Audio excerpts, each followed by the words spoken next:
everyone, welcome back to another Run Disney video. Today I'm going to be talking about 5 things that I think you need to know and consider before diving in to the Dopey Challenge with Run Disney. Now this will be my 5th Dopey Challenge in a row this coming January, and I want to talk about the things that I've learned and the things that I've struggled with that I think everybody needs to know before attempting the Dopey Challenge.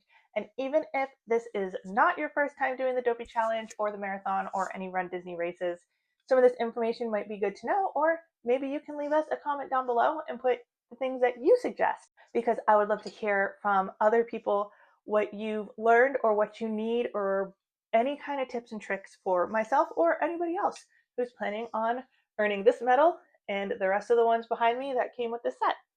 I think the number one tip that pretty much anybody is going to tell you when it comes to doing specifically the Dopey Challenge is that you need to do some sort of training, and Disney has their own training on the Run Disney website. Now, if you want, I do have a printout of this in a big poster form.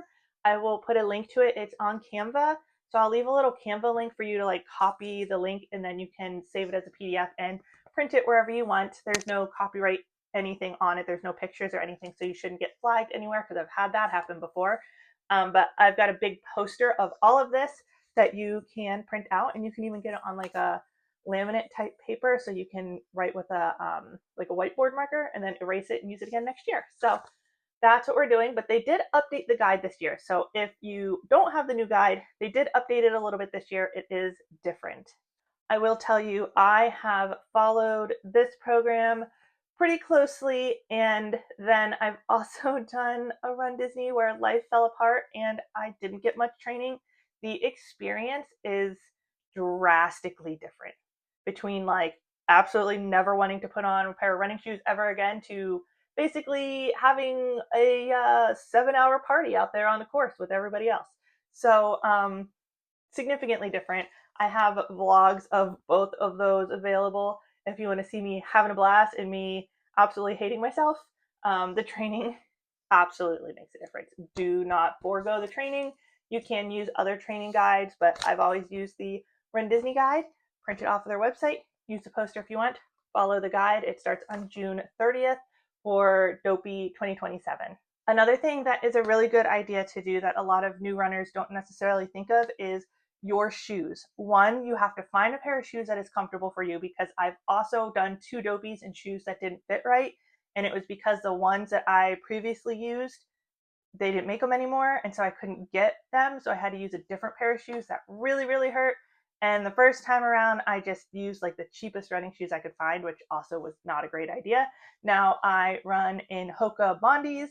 That's the only thing that seems to work for me. But what I want to talk about is that you have to, 1, break them in, and 2, you need more than 1 pair of shoes if you can afford them.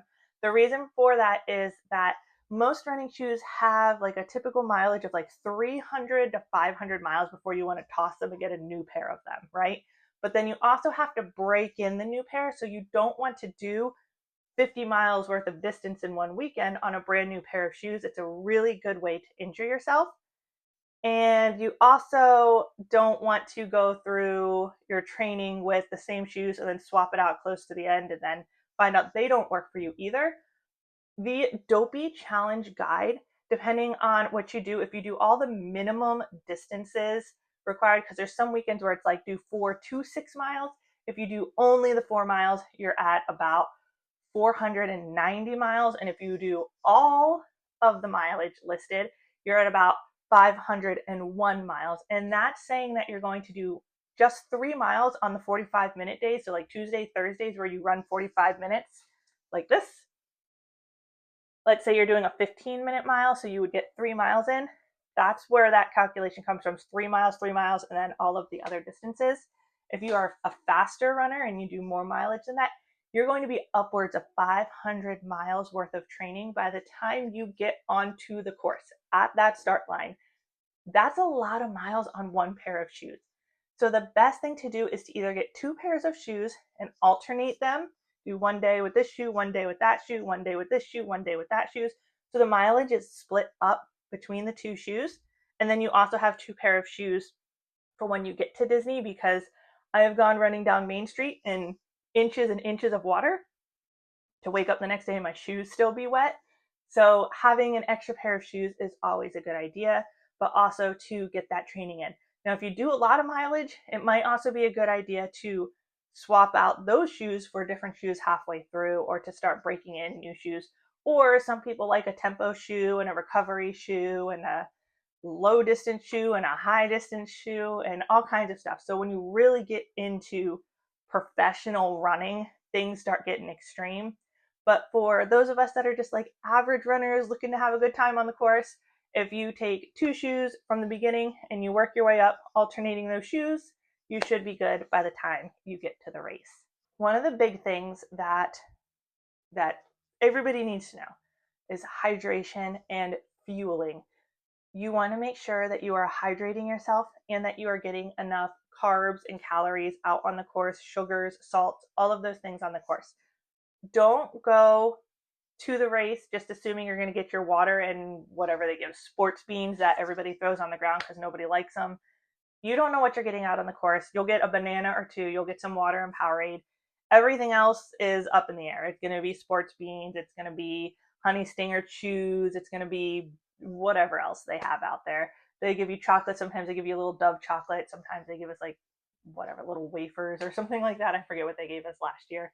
But work out your hydration and your fueling. Find out what works for you. It is not a good idea to change it up the day of a race. It's not a good idea to start figuring it out a week before the race. In this program, figure out what you want to do. If you need a snack every 45 minutes, pick your snack, have it ready, incorporate it into your training. Changing it up at the end is a really good way to get sick or to injure yourself. And if you are somebody who plans on running with a hydration vest or a bottle or anything like that, use that now in your training. Figure it out. I have pots. So I run with the element packets, and in the marathon, I go through like 6 to 8 of those packets. It is insane. But if I didn't train knowing how many I needed, I would have dropped on the course. It would have been very bad. So make sure that you are practicing with all of that. Run with your hydration vest on. When it's full of water, it weighs more. If you are not running with that, your shoulders and your back are going to start hurting really early on. I figured that out the hard way. Practice with them on. For me, I don't usually run with the hydration vest for the 5 and the 10K, but the half and the full I do. So anything with those mileages, I use this to figure out what days I need my hydration vest. I get it cleaned, I get it ready, I get it filled up, and I run with the hydration vest. My next tip also pertains to the training. I'm not sure if I can find any days in here, but when we start getting further into the training, you're going to see a lot of days where there's back-to-back mileage. So for example, week 12, we have a 45 minutes on Tuesday, 45 minutes on Thursday, then Saturday there's 4 miles, and Sunday there's 13 miles. These back-to-back days seem really daunting because you're already doing Tuesday, you're already doing Thursday, and now you have to do Saturday and Sunday. And that can be really difficult, especially like on your brain, just trying to get up and do it and like, oh my gosh, I gotta go get on the treadmill. But these back-to-back days are some of the most important days in your training. So this is what's going to build up the strength in your body, learning what to do with lactic acid in your legs, and recovery. You need to make sure that you are doing these back-to-back days. And the last thing I'd really like to mention is your recovery days. Find out what works best for you with recovery. Is it stretching? It's most likely not laying around doing nothing, because that will allow all of your muscles to start tightening up. And if that happens and then you go to stand up and you can't move, then you can't do your run for the next day. So whether it's stretching, whether it's going back to the expo and using their leg massagers, I have some of my own that I use in our Airbnb or the hotel. And I've even gone through hotels. We have a couple Facebook groups that I'm in. I will take that thing over to people in their hotel rooms. If they can't get out of bed, I will bring it to you and you can use it. But I really like using that. That really helps break down the lactic acid. It heats up, it squeezes really tight. It feels so good. So stretching, hot bath, bath with Epsom salt in them, whatever foods you need to feel full again. Don't feel lightheaded. Fill your body, fuel your body on those recovery days. Obviously, get a lot of sleep, a lot of rest. I go with my family, so as much as I say a lot of rest is a good thing, we usually come home and I take a shower and we go straight into the parks. But at the same time, that also helps me keep my muscles moving. We are doing a lot of walking and standing and walking and standing and bending over and standing up and getting in rides and getting off rides. And I think it just helps me continue to keep moving, but making sure that you have enough hydration. Make sure that you are drinking enough water before, during, after all of the races to keep your body rested and well maintained. If you can't do those things, waking up the next day is going to be really, really, really hard. Alrighty guys, what tips do you have that you want to let everybody else know about running the Run Disney Dopey Challenge? Leave them in the comments below. I can't wait to see what you guys have to say.